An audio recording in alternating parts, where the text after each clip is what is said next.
The only trace Grandpa Sam's first wife, Kay, left on the house was the pink bathroom.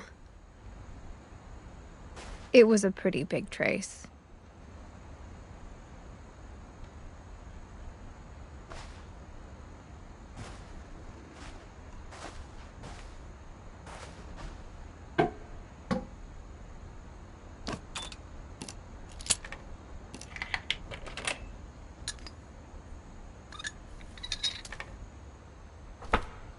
There's a secret in this bathroom.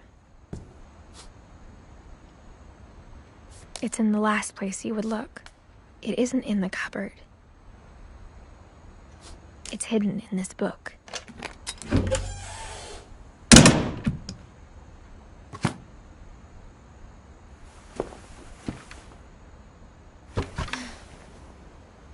Sven gave Sam an old camera he'd refurbished.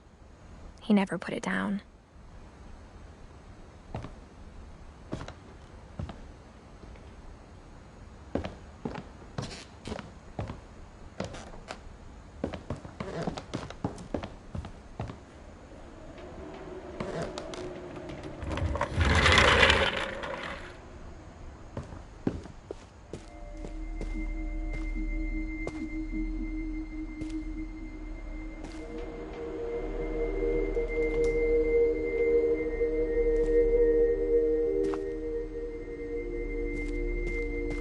I knew Grandpa Sam had a twin, and that he never talked about him.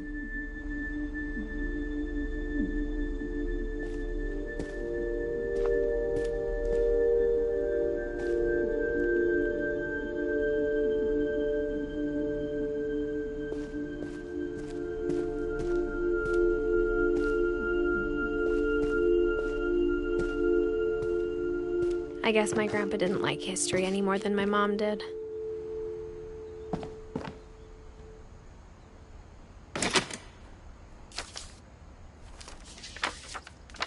How I Want to Remember My Brother by Sam Finch.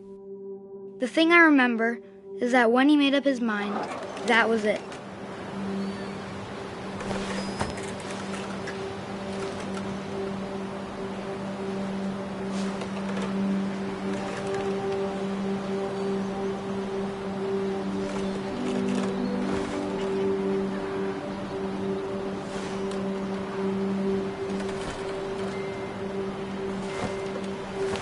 My brother said he'd die before he ate another mushroom, and he did.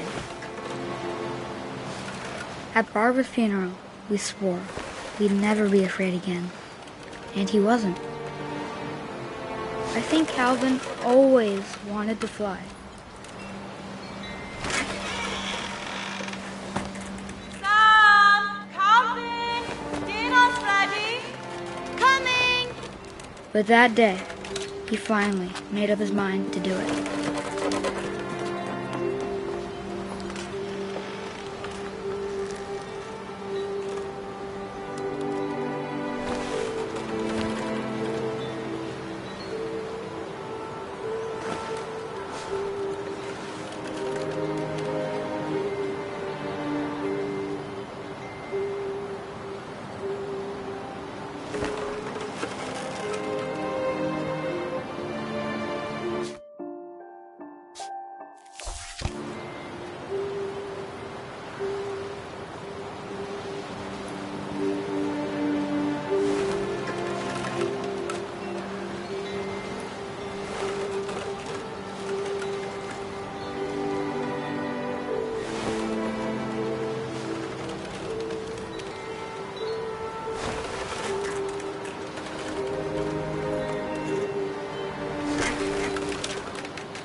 I told him going around was impossible. Maybe if I hadn't said that.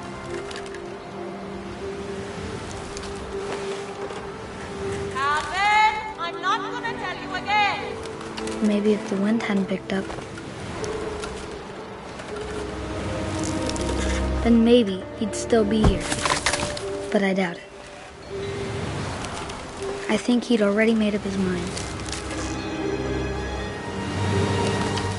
That's what I want to remember about my brother.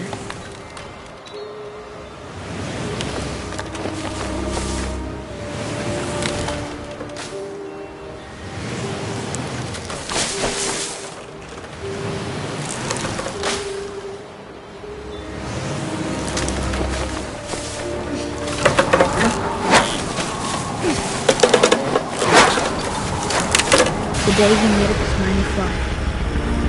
And he did.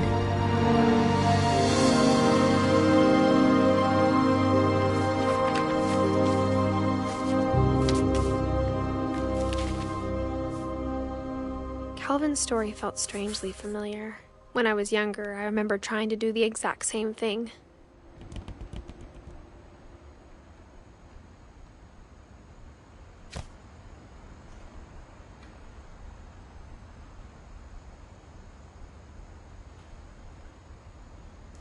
After the funeral, Edie roped off Calvin's half of the room.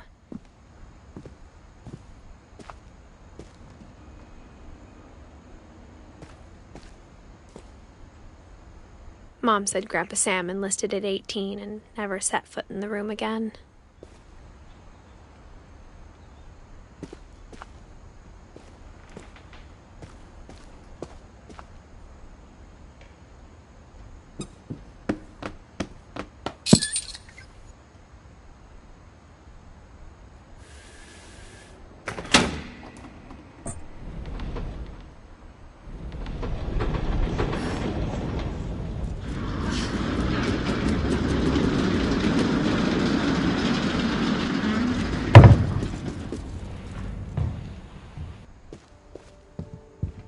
The passages were a pretty tight fit. They'd obviously been built for smaller hands and bellies.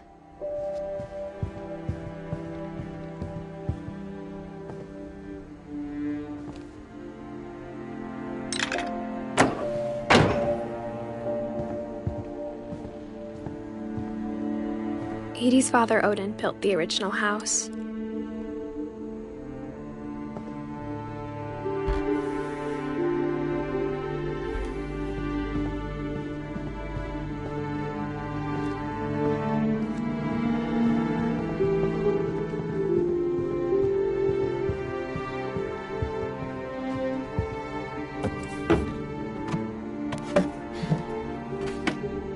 Growing up, I always thought of Barbara as a child star.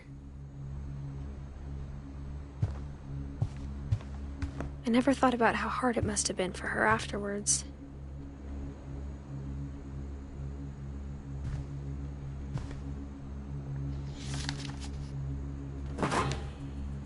Of all the stories people wrote about Barbara's death, I'm surprised Edie saved this one.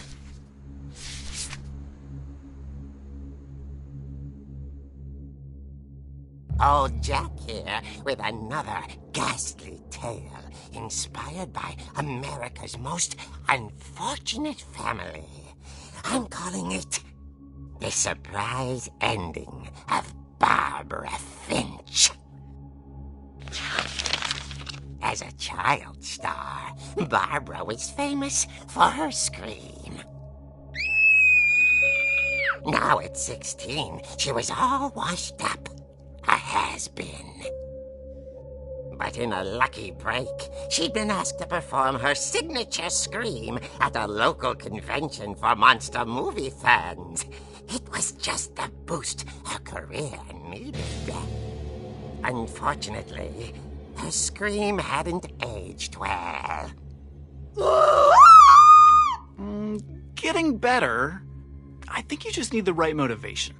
Her biggest fan and current boyfriend, Rick, was about to demonstrate when... Now that was a great scream. It was Barbara's father, Sven. He'd slipped into a table saw and had to be rushed to the emergency room. So Barbara got stuck babysitting her youngest brother, Walter. Her convention comeback was cancelled. Okay, I'm hearing frustration, but I'm not hearing terror. What if I tried... A gang of hoodlums in Halloween masks have been terrorizing Orcas Island tonight. Police are urging residents to... That came You're right! Also, I loved your delivery on that. Why is your basement door locked? Because my dad likes making puzzles and secret passages. There's a key hidden in the music box. The secret is to keep winding and winding until finally the key pops out. Thanks, babe. I'll be back in a sec. 20 minutes later, Rick hadn't returned. So Barbara went to look for him, right on cue. She reached for the music box.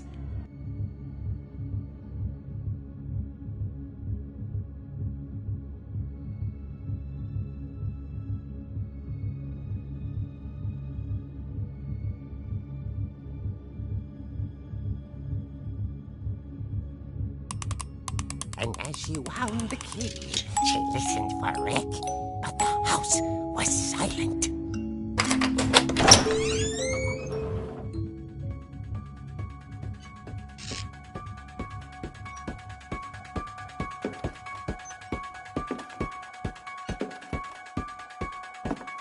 She found Rick's crutch and imagined the worst.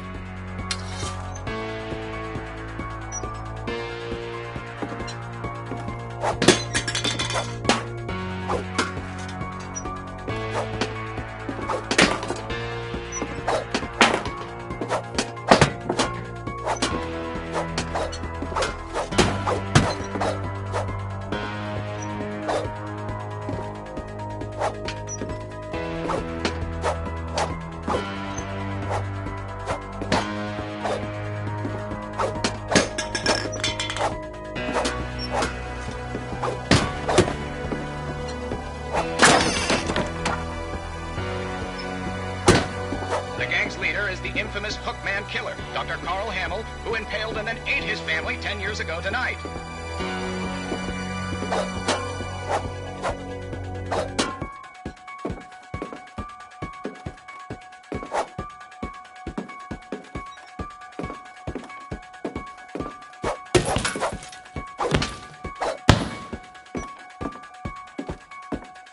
Rur Finch rattled and grew still.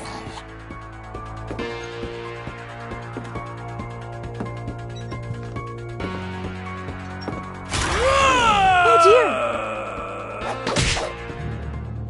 Oh! Rick?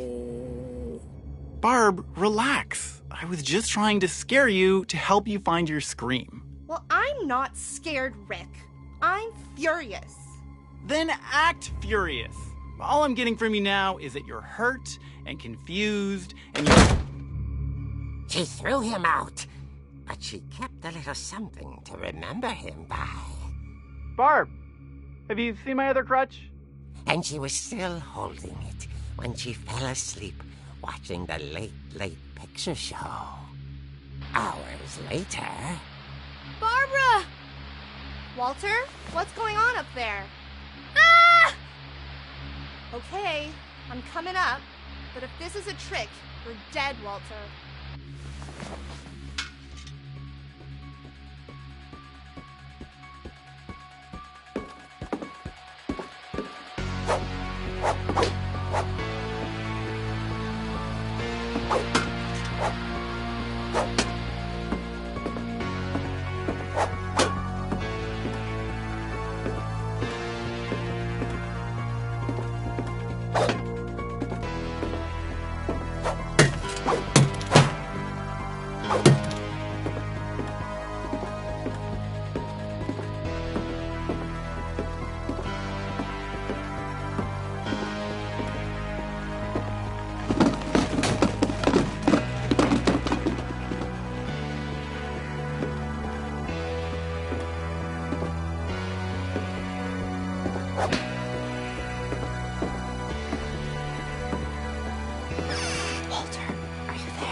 Walter had vanished, but his bedside radio was still on. Orcas Island police describe the man as 6 feet tall, with a steel hook for a hand. Residents are urged to lock all doors and windows and notify the police of any suspicious activity. Barbara turned, saw the hook man, and... He was quite smashing.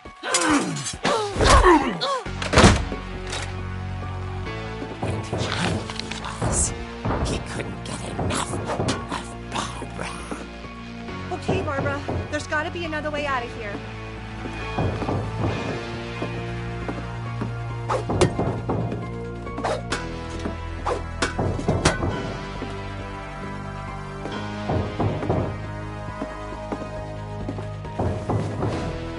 That night, she played her part beautifully.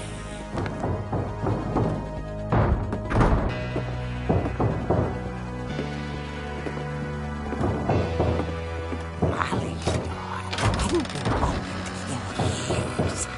The hinges grow.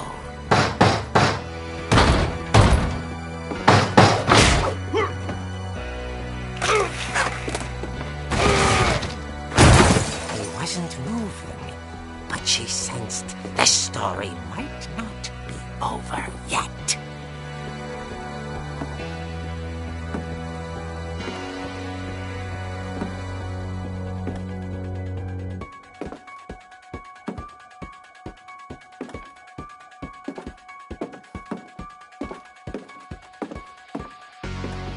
The hookman had vanished. She listened for his breathing, but all she heard was...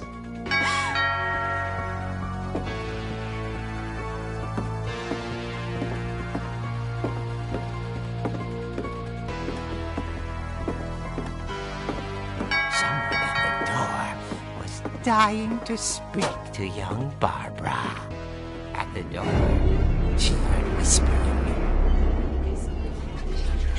It was coming from inside the house.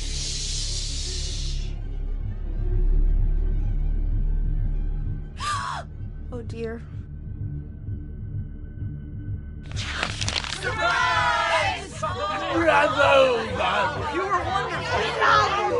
monsters had come to surprise her. For Barbara, it was a dream come true. Then she saw what kind of monsters they were, and she realized what was about to happen. She was going to be famous. And with her final breath, Barbara Finch gave the performance of her life.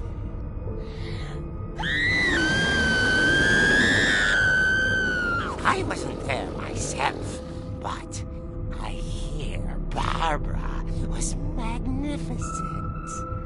Poor girl. She had a taste for stardom. But unfortunately, so did her fans. Of course, the police blamed it all on poor Rick, who disappeared the same night. And little Walter? Hiding under his bed the whole time. He took it all pretty hard, but that's another story. As for Barbara, tucked inside the music box is all they ever found of her. Her ear. Now that's what I call a real eerie tale.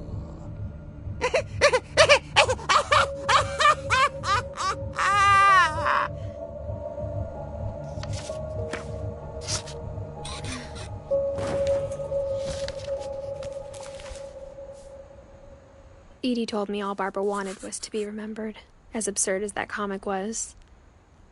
Maybe what Edie saw was a happy ending.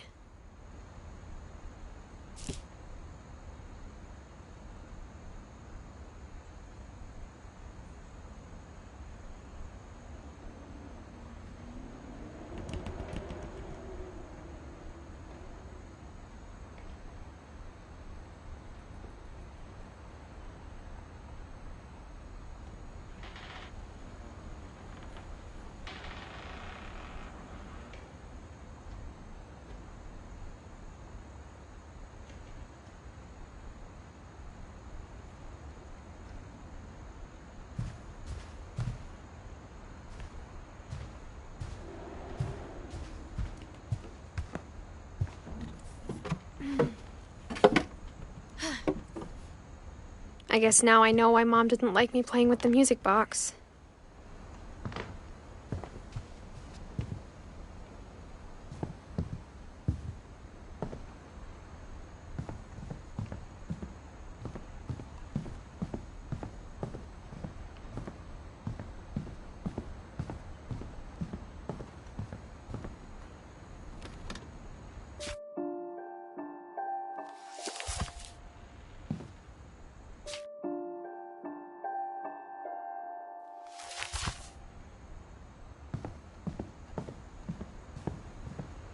It's funny.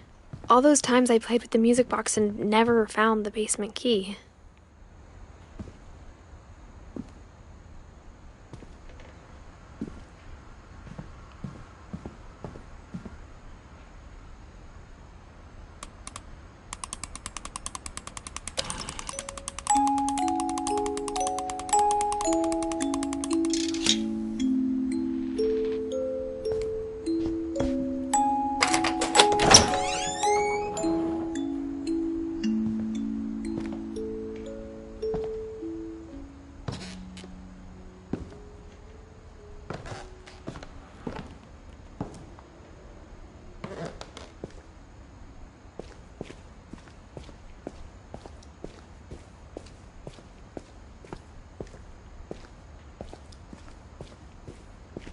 Mom said the basement was off limits, unless I wanted another tetanus shot.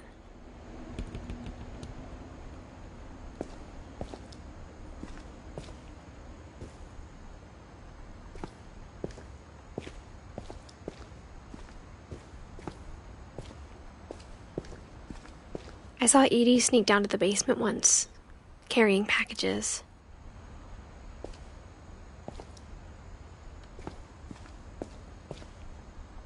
I thought maybe she was hiding presents.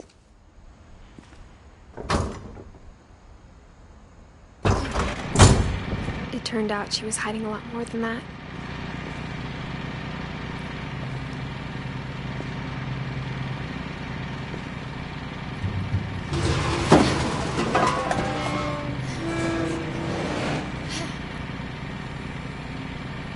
I remember asking Mom once about where Walter had gone. She said after Barbara died, he got as far away as he could. If there's a pattern in all these stories, I think it's that none of us has gotten very far.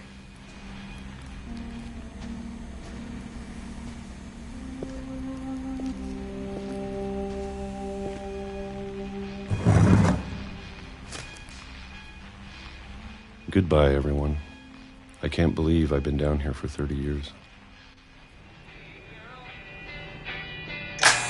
On that first day, after the shaking started, I didn't think I'd survive a week.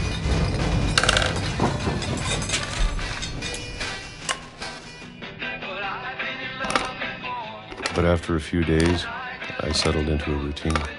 That's what kept me sane. Having a schedule, living for today. I always expected to be dead tomorrow. But if you wait long enough, you get used to anything.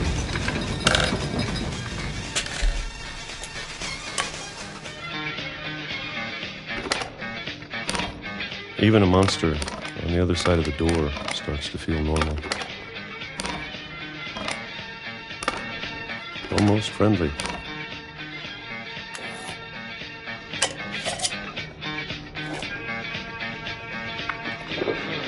And then one day, everything just stopped. Whatever that thing was, it was gone. Maybe it got tired of waiting. Or maybe I just got tired of being afraid.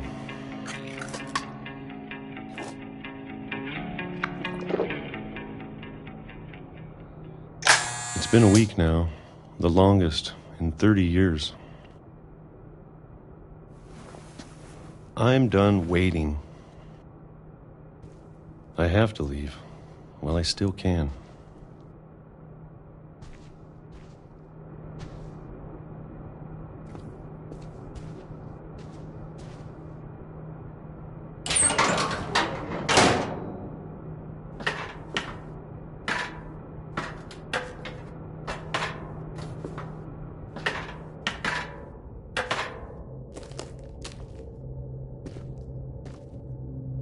know it's out there, somewhere.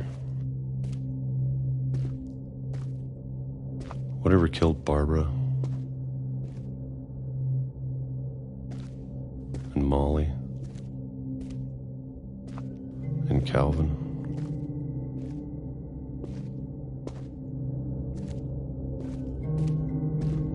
Maybe this is all a mistake.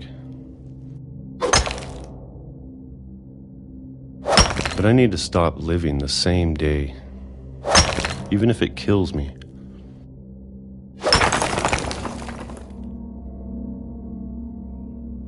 Whatever's out there, I want you to know I'm ready for it.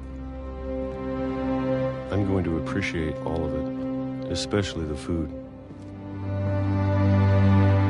I don't mind if I only have a year left,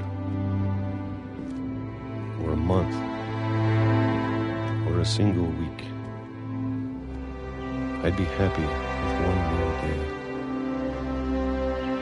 I can already imagine the sun on my face.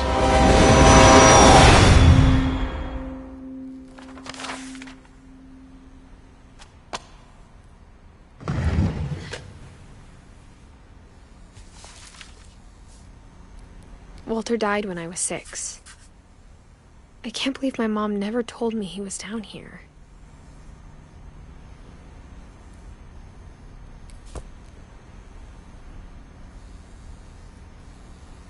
I'm sure my mom was trying to protect me.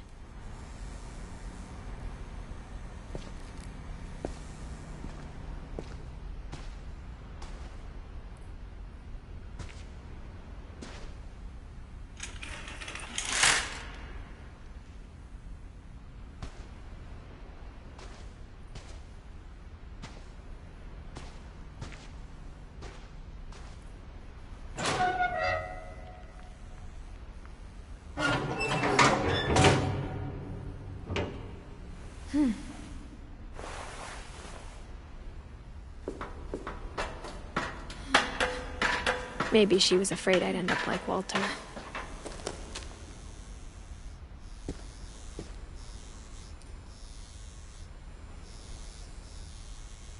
But if she never told me about an uncle under the house,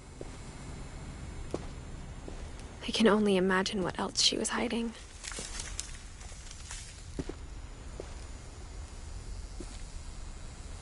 I don't want to make the same mistakes she made.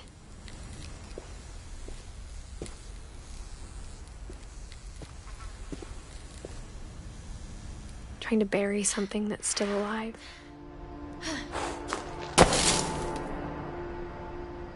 Now that there's only one of us left, or maybe 2, I thought it was time I heard the stories for myself and found out what happened to everyone else. But now I'm worried the stories themselves might be the problem. Maybe we believed so much in a family curse, we made it real.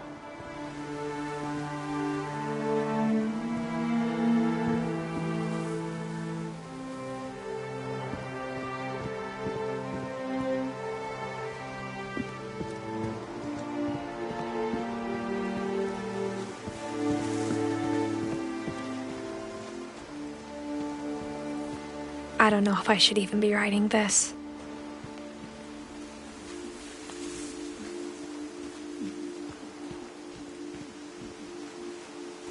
Maybe it'd be better if all this just died with me.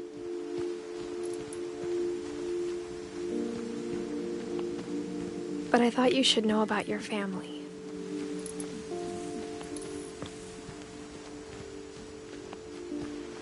And the history you're a part of.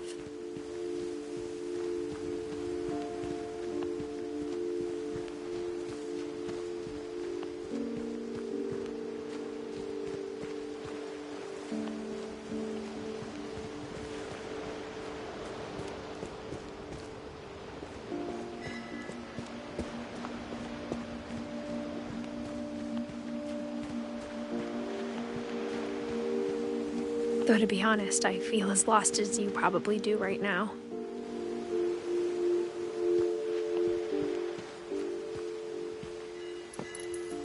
I I think the people in these stories believed them, for what that's worth.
And when you look at the house, it had that history of imagination and stubbornness and madness.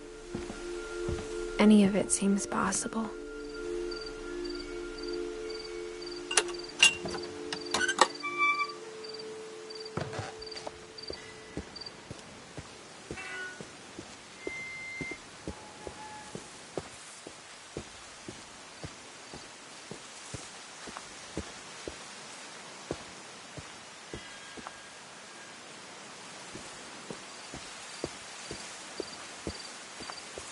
I think we've been surrounded by death for so long, we've just gotten used to it.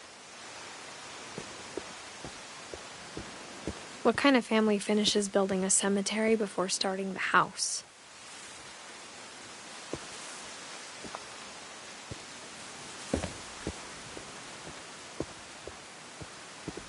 It's embarrassing for me to admit this, but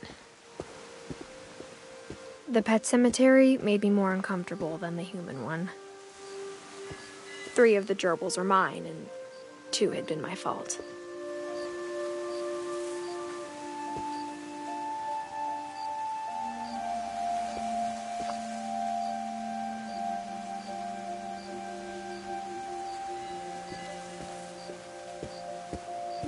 Sven built the house, but it was Edie who designed the cemetery.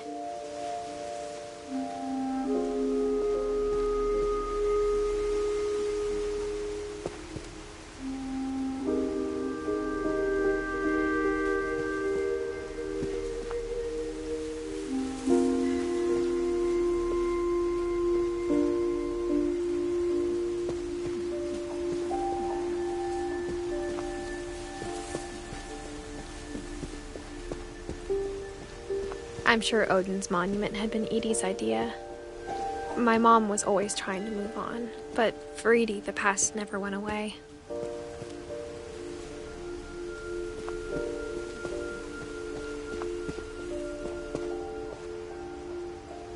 She could see it poking out of the water at low tide.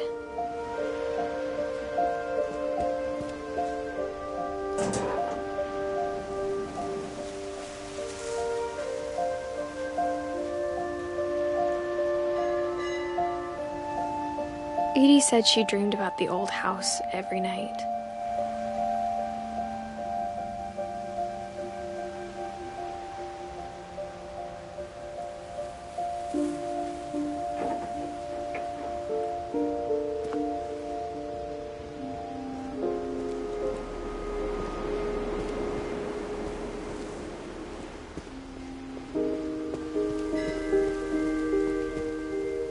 Edie's side was always easier for me to understand. But the older I get, the more I can see where my mom was coming from. Her dad had been pretty strict, but it wasn't enough to save her brothers. She was just trying to do better.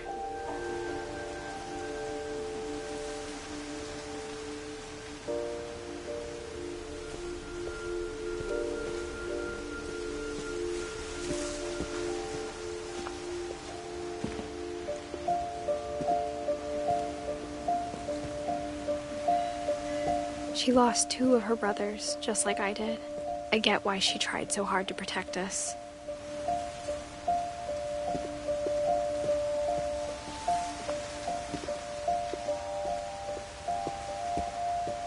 There's so many things I wish I could ask my mom now.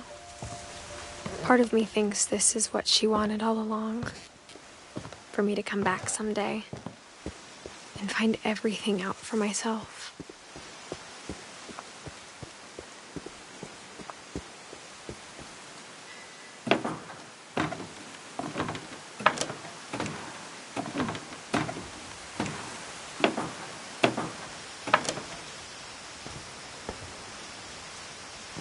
But looking back on it now,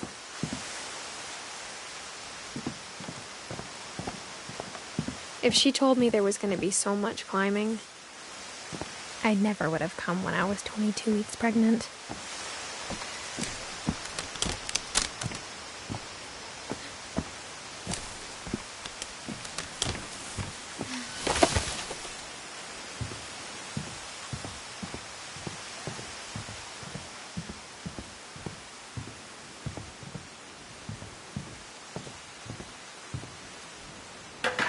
I never met Grandpa Sam, but I think he and my mom had a lot in common.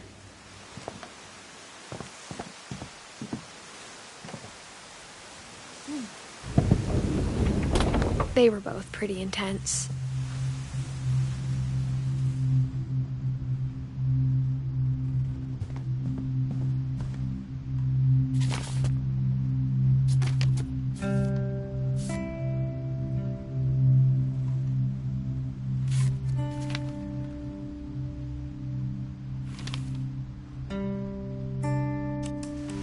Dawn, I promise, you'll never forget this weekend.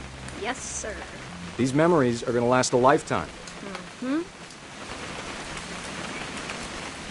Am I gonna have to shoot anything? It's a hunting trip, Dawn. Shooting is strongly encouraged. Shouldn't we be leaving? Just want to get a shot of you, Dawn, then we can take off. What? Perfect. It's gonna rain the whole weekend, isn't it? I will never forget this weekend, Dad. That's okay, got it. I'm gonna take some pictures, okay? Just be careful. That camera's older than you are.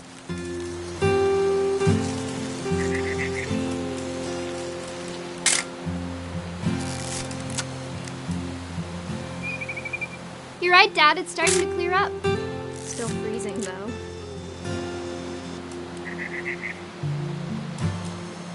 Definitely should not have drunk all that coffee. Hey! That's a keeper. Hold still while I take a picture of you.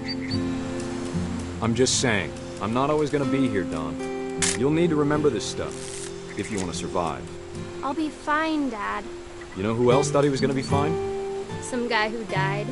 Dawn, I'm being serious. I know, Dad. You're always serious. Doesn't being out here make you want to chill out? Well, to tell you the truth, I haven't been out here in 20 years. Dawn, don't you think you could find something more interesting to photograph? You don't need to waste any more film on me, kiddo.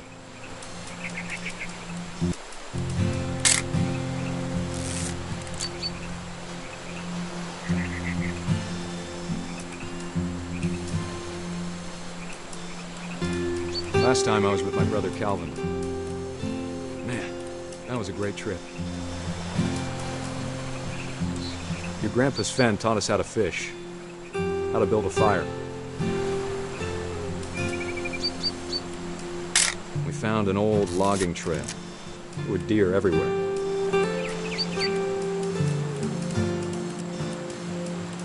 I bet if I could remember where that trail was, we'd spot a buck for you in no time. Give me a minute to check the map.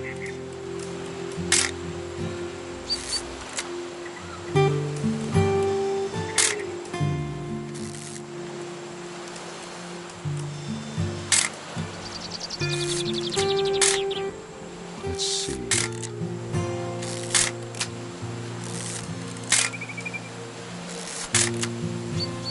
Maybe.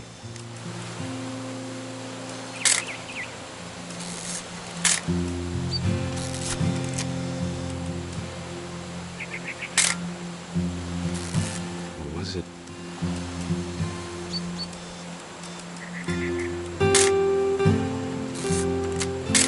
It could have been.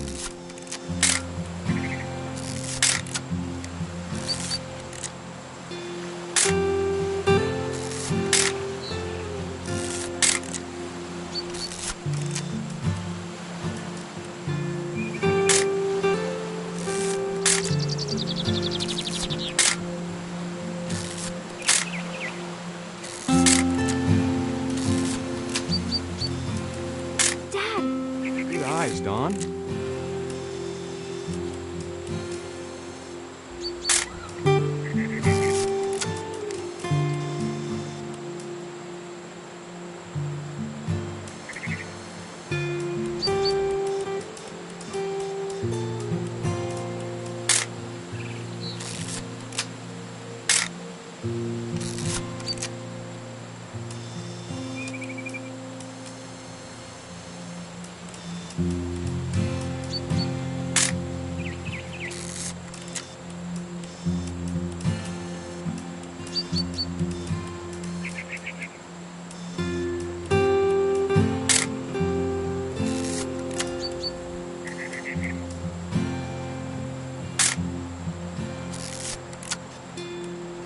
Before you take the shot, let me get a picture of it.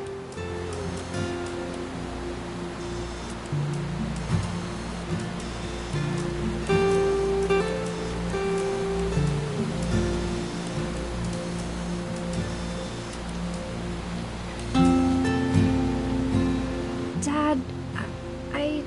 Just breathe. Turn. Let me get behind you. Do I have to do this? Dawn, you don't have to do anything. But if you want to survive, you need to be strong.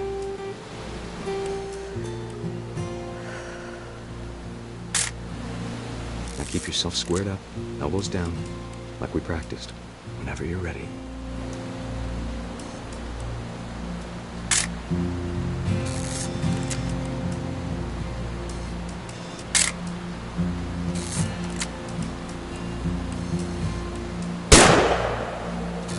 Great shot, Dawn!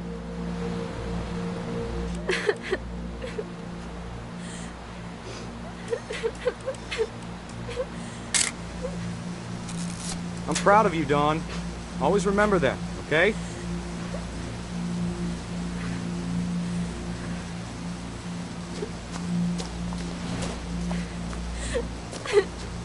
Sorry, Dawn. Just gotta reset the timer.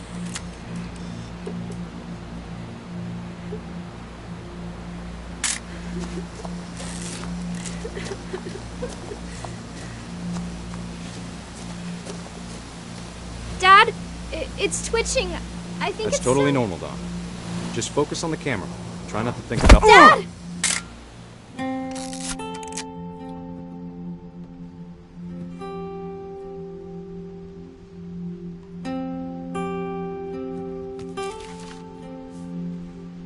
Of all these stories, that's the one I wish most that my mom had told me.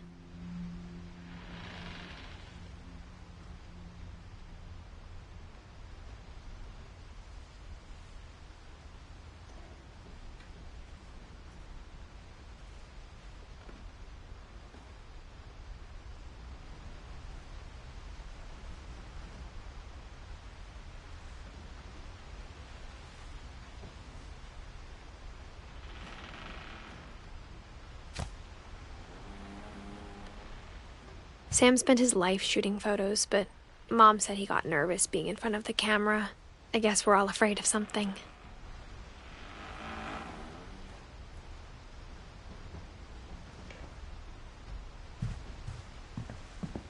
Instead of hiding from death, Sam seemed to go out of his way to meet it.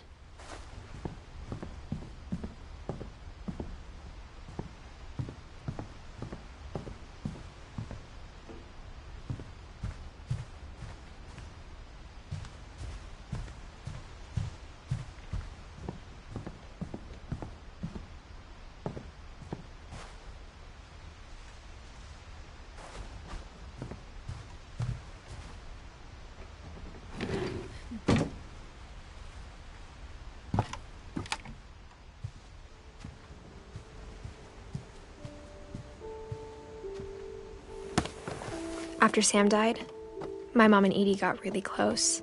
They'd both lost a lot.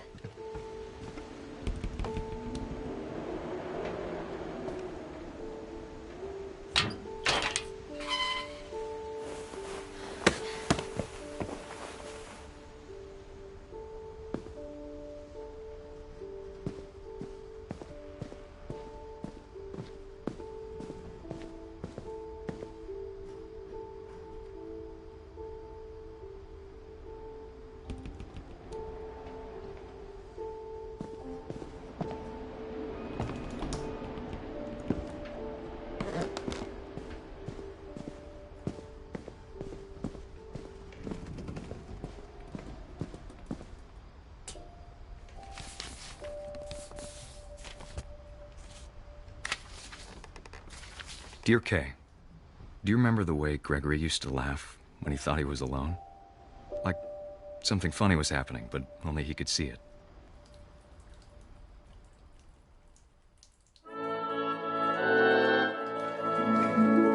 I think he saw things the rest of us don't.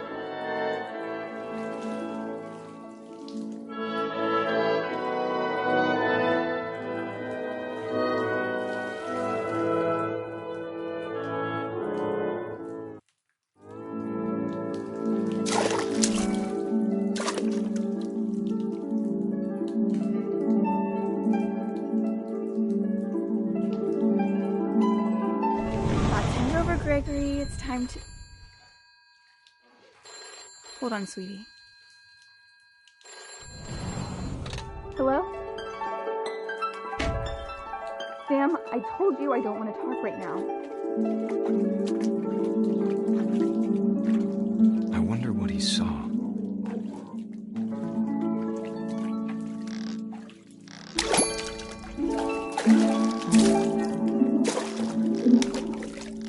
What his world was like.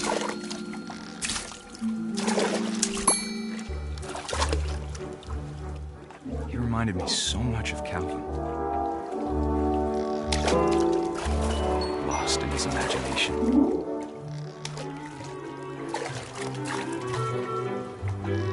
Whatever it was, he saw.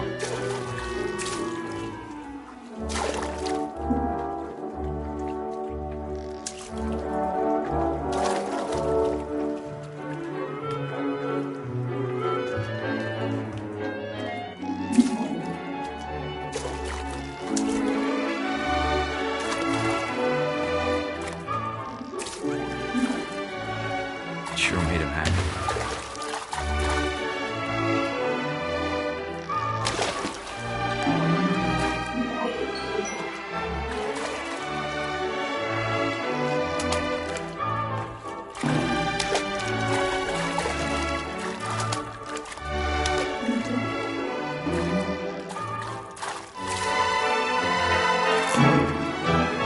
I know how silly it sounds.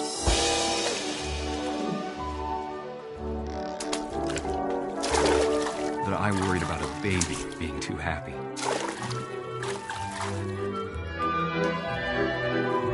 But I could feel him slipping away. Sorry about that, Gregory. I know you did everything you could. Maybe if I hadn't called that night. Damn it. Hold on, I don't want Gregory to hear this.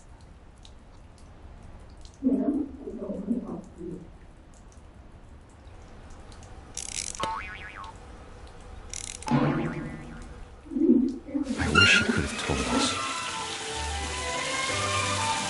about the world he saw.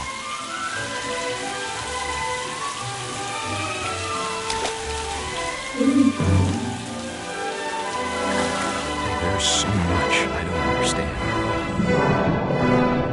about Gregory, about everything.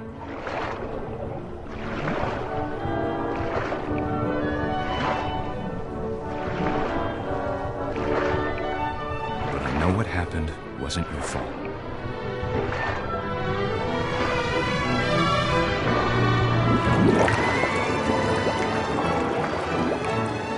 I'm sure he's happy. And he'd want you to be happy too. Good luck, Kay. Love, Sam.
I can't imagine my mom ever writing poetry, and yet...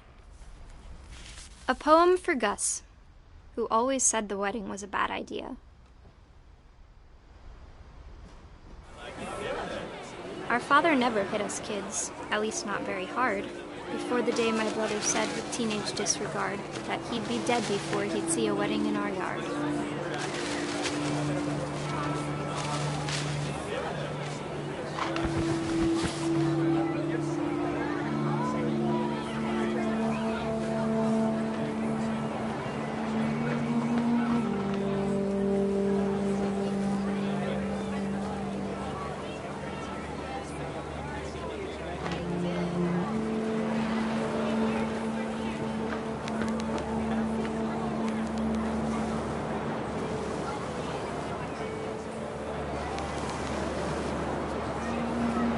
My father made him come, of course, but Gus stood far apart, just flew his kite and bottled up the storm inside his heart.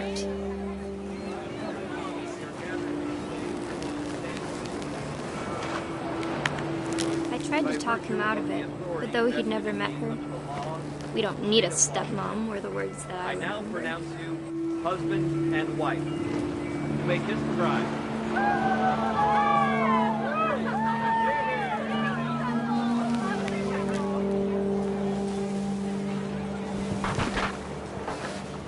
When the time for photos came, Dad ordered him to come here. But Gus declined, and as a sign held up his middle finger.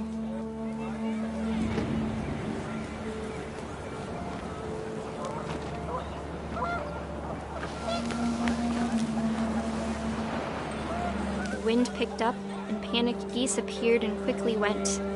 What all the humans did that day was go inside the tent.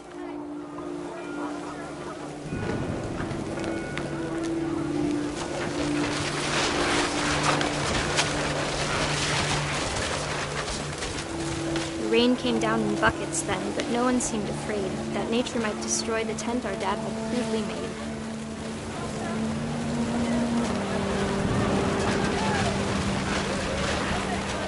thunder sounded much too close and full of angry power. But all my father said to this was, "Make the music louder."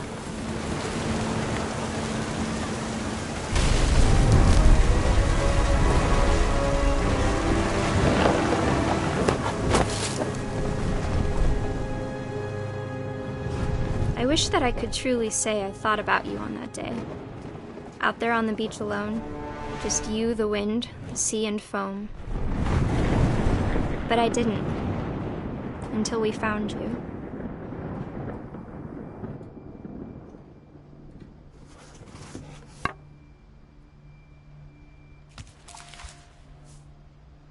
She never talked about him, but Mom told me once if I was a boy, they were going to name me Gus.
My mom moved up to the loft after her brothers died.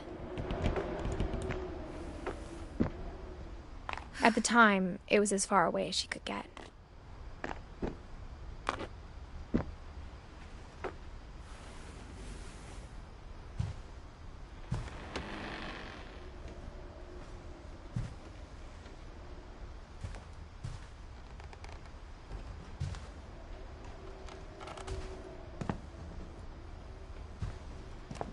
Religion was another thing my mom never talked about, but I think it helped her a lot after her dad died.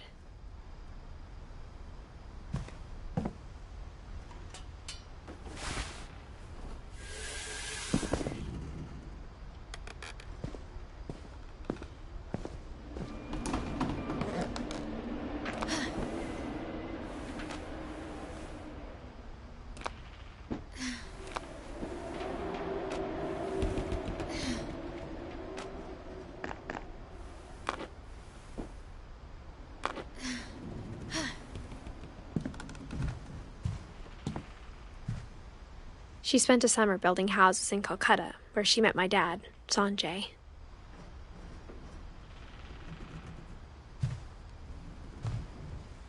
My mom moved to India a week after graduation and got a job teaching English.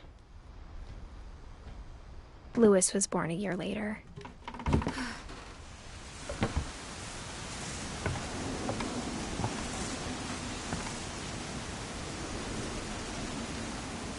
When my dad died, I don't think Mom knew where else to go.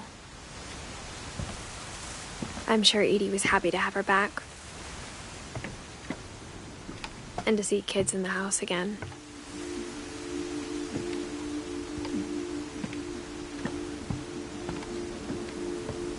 The house had to get a little bigger, but Edie was used to that.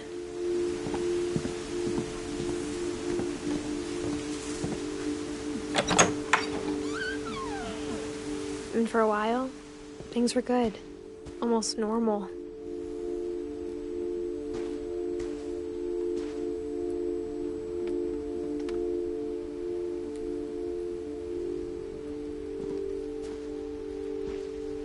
But it didn't last.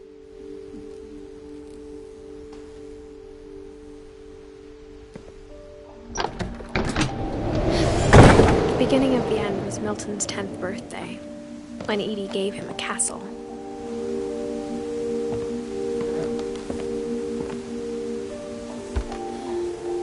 After Milton disappeared, the only thing he left behind was a room full of paintings.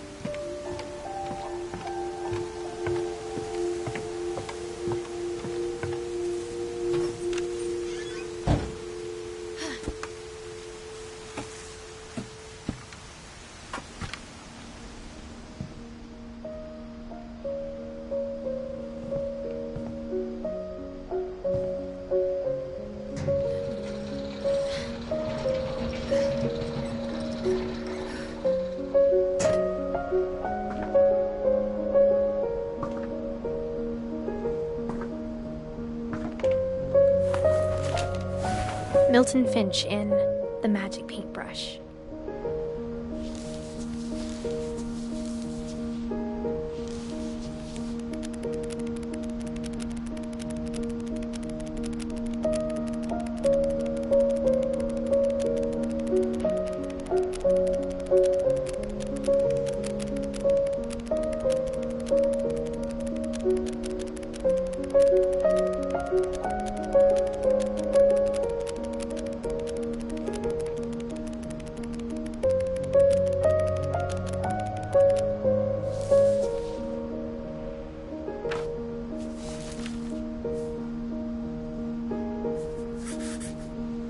I was 4 when Milton disappeared.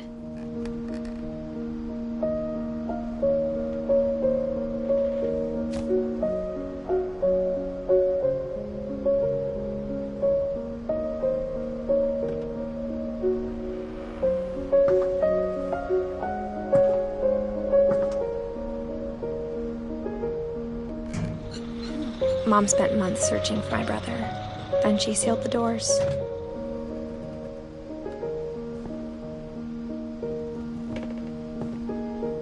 Whatever Milton had found in the house, Mom didn't want it getting out.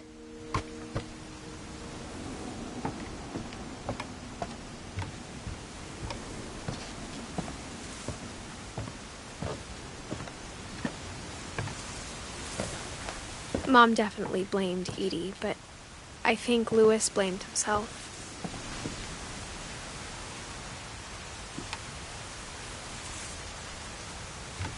After he graduated, he just spent more and more time in his room, until Mom got him a job at the cannery.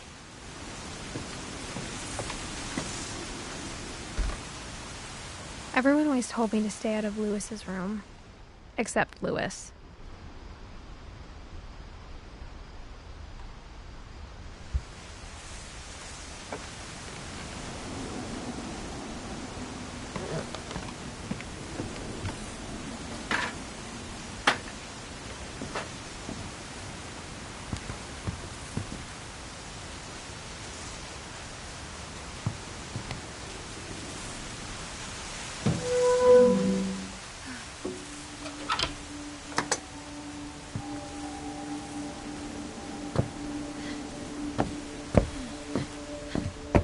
Louis's room smelled very, very familiar.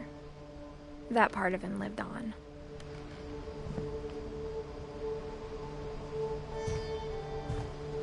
Louis and I spent a lot of time playing games together, but he was surprisingly bad at them.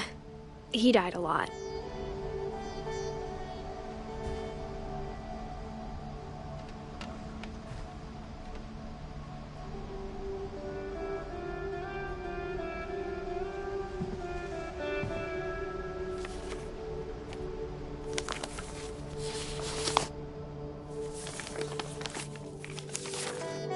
Dear Mrs. Finch, as Louis's psychiatrist, I can understand your desire for an explanation. As I see it, the trouble began in January, shortly after we convinced your son to seek treatment for substance abuse. Newly sober, I believe Louis first noticed the monotony of his daily life.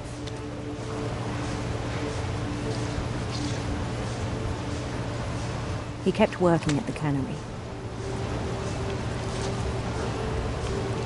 But he withdrew part of himself.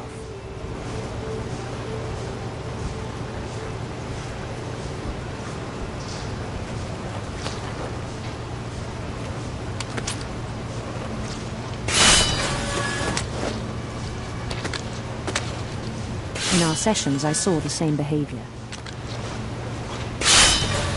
His mind began to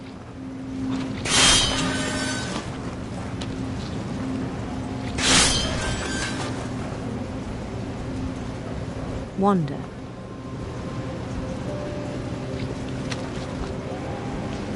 I asked him to describe it.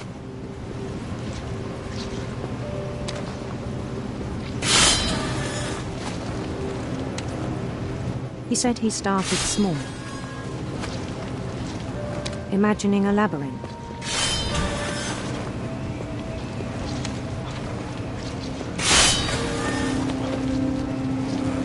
He'd feel his way about.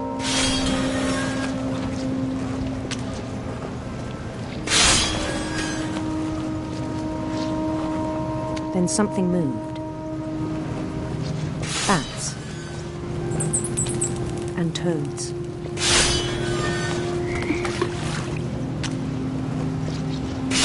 And things that have not names.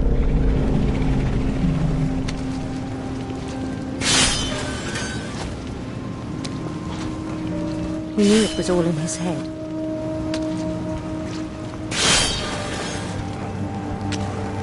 But he took it very seriously. I had hoped he'd find himself.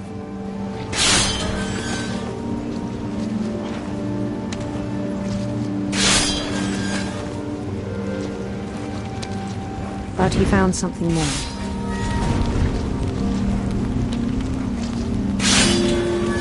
I worried about him then. Daydreaming at the cannery. I spoke with his boss. But he said Lewis had become a model employee. Methodical, tireless, focused.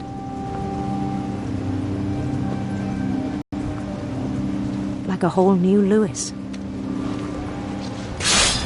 So I let him go on.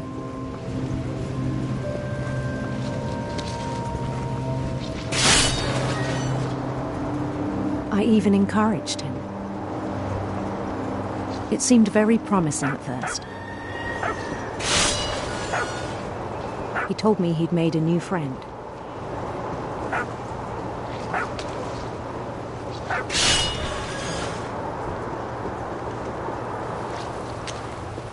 On the edge of a city he named Lewis Topia.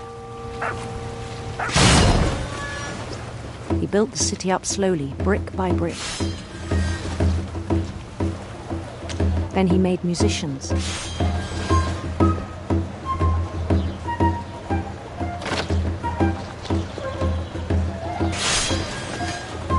And songs for them to play. He talked about starting a band. And he was always humming something. Every day his imagination grew stronger.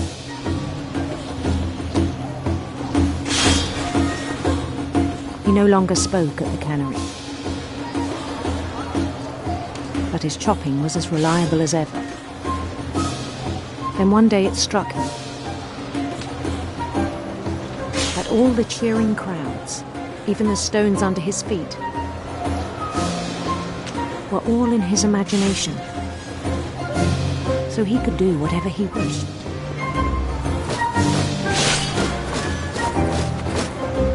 He held an election for mayor.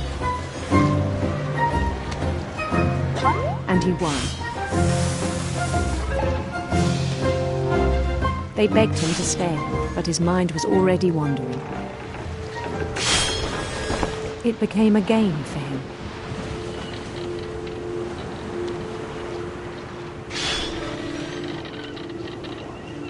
He'd conquer a city, then immediately push on. New Louisville.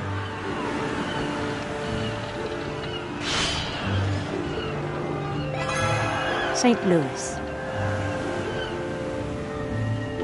He started drifting away from our reality.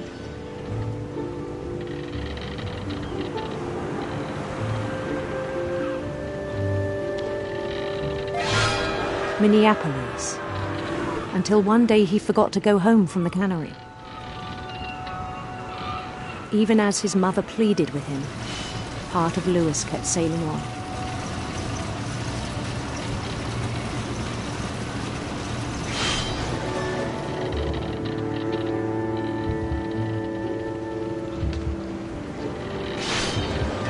In Lewisburg, he heard rumors of a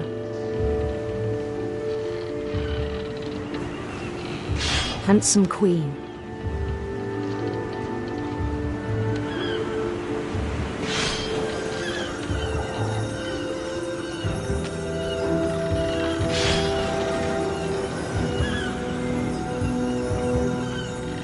The queen was on her own quest for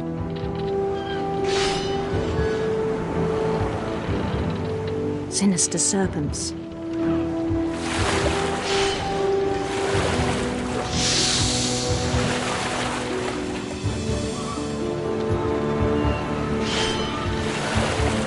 followed the sound of her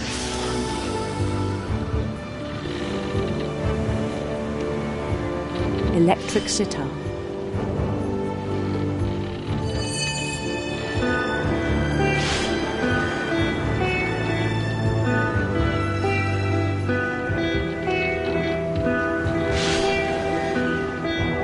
His chase led him to a golden palace east of the sun and west of the moon. Even then, his logic remained sound. He knew the world was all in his imagination.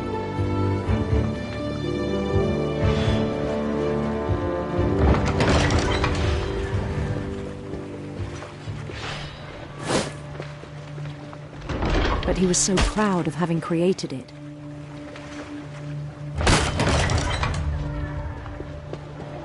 In his own eyes, he'd become something greater than a king.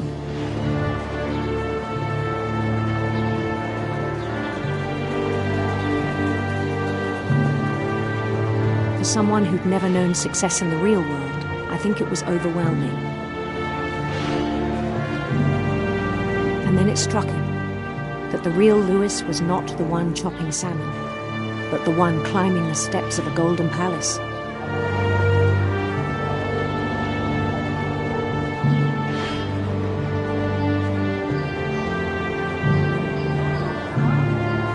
My imagination is as real as my body, he told me. It was hard to argue with him.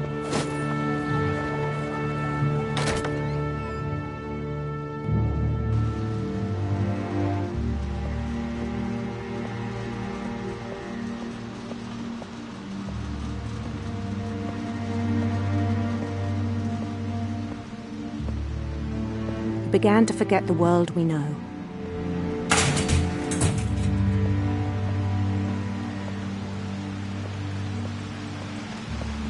I think it pained him to remember Louis, the cannery worker.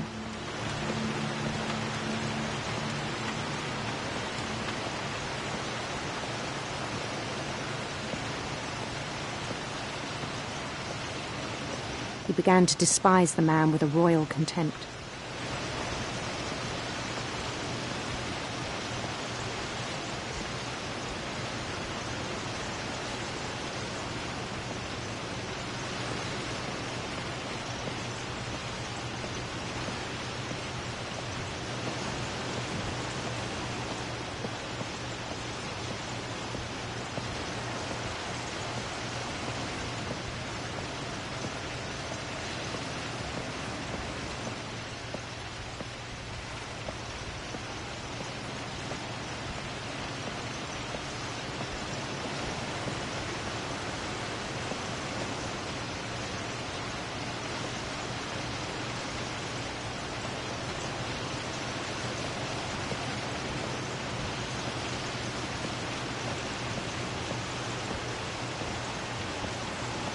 I still thought I could save him.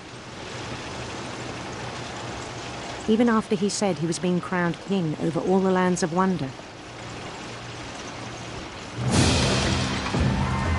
The palace would be packed with his companions.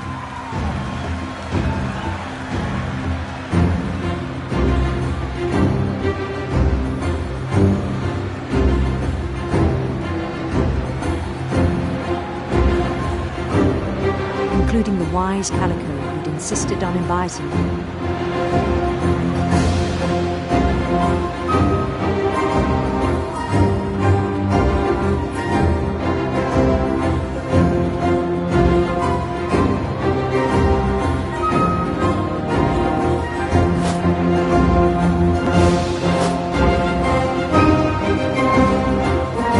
His queen waited, holding his crown.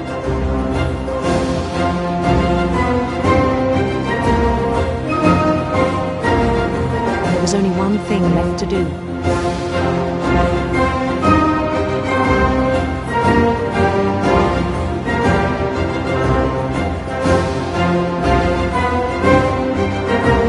Bend down his head.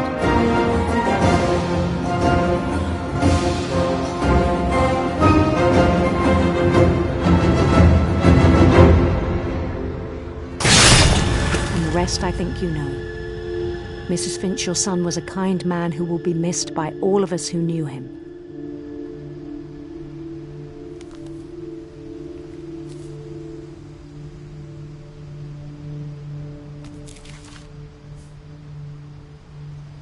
My brother was really cool. I wish you could have met him.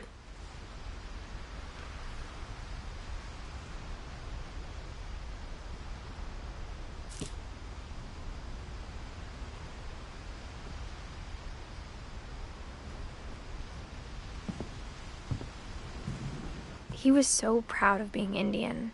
I think for him, it was a way to be something other than just a Finch.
On the way back from Lewis's funeral, my mom told me to start packing. She waited until the day before we left to tell Edie. I'm not sure if she wanted to make it easier or harder.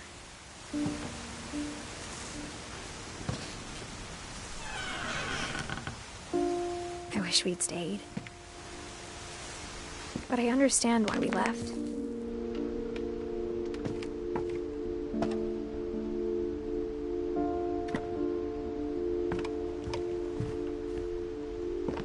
My mom ended up leaving everything behind.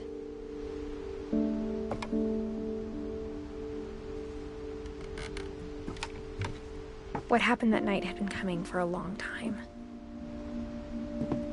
Maybe it should have come sooner.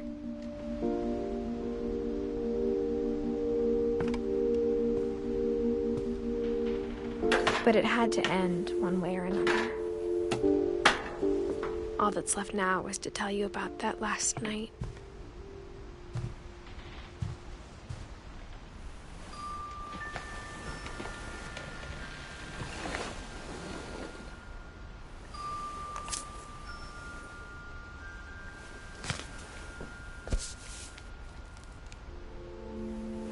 That whole last day, Edie just watched us pack and didn't say a word.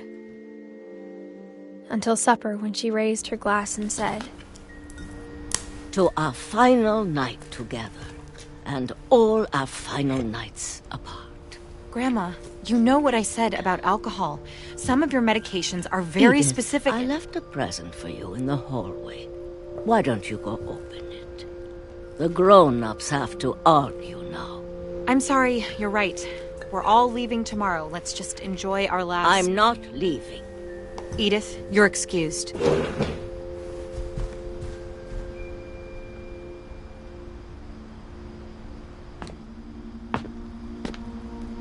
The power had been shut off that morning, but Edie always had plenty of candles.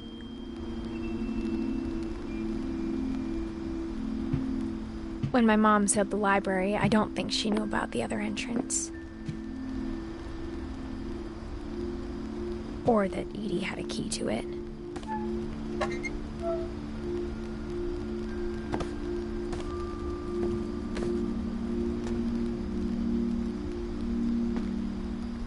That thing you're afraid of isn't going to end when you leave the house. Edith has a right to know these stories. My children are dead because of your stories. I think it's best if Edith and I leave tonight.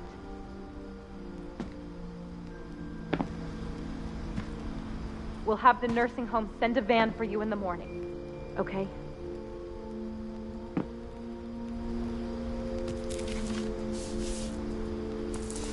Dear Edith, there's so many stories I wish I could tell you, but there's only time for one. This is about what happened on the night you were born. That night, the tide went way, way out. It was the first and last time I ever saw the old house aground. There'd been an earthquake out in the middle of the ocean. They called it the lowest tide in 1,000 years. God, it smelled awful. You know, I've seen that house every day of my life.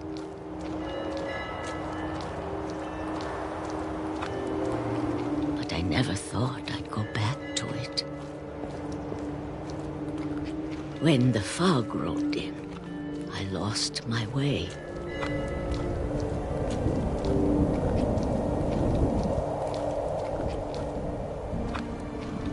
I got turned around.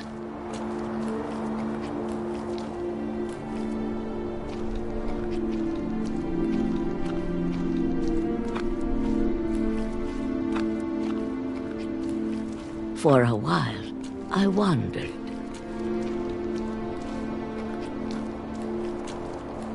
I started seeing things.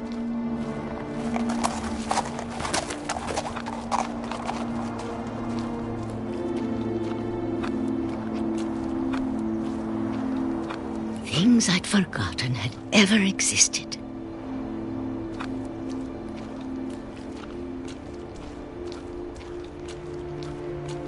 But when I saw them, they felt like old friends. That night, a lot of things came back to me. Or maybe I came back to them.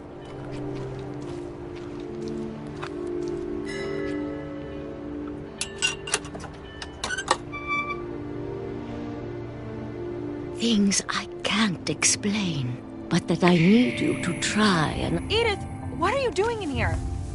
It's mine. Edith! Mom, you're gonna rip it! Let go! I kicked and screamed, but Mom dragged me to the car. I never saw Great-Grandma Edie again. The next morning, the van came to pick her up, but she was already gone. After that, we moved around a lot.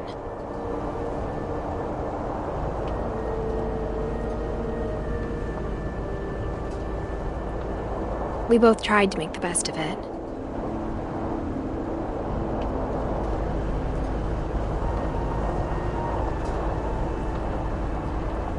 A few years went by.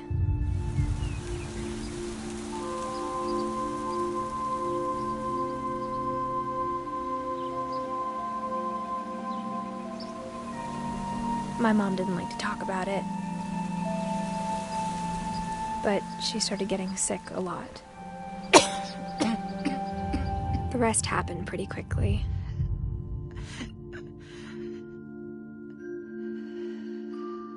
She got better for a while,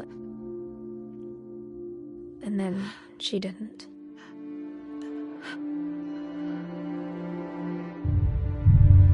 And then I was alone.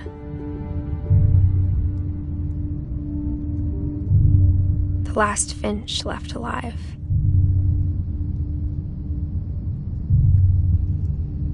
Until I found out about you. I'm still not sure what to tell you about all this. If we lived forever, maybe we'd have time to understand things. But as it is, I think the best we can do is try to open our eyes and appreciate how strange and brief all of this is. This journal was supposed to be for you. But now I hope you'll never see it. I just want to meet you and tell you all these stories myself. But I guess if you're reading this now, things didn't work out that way.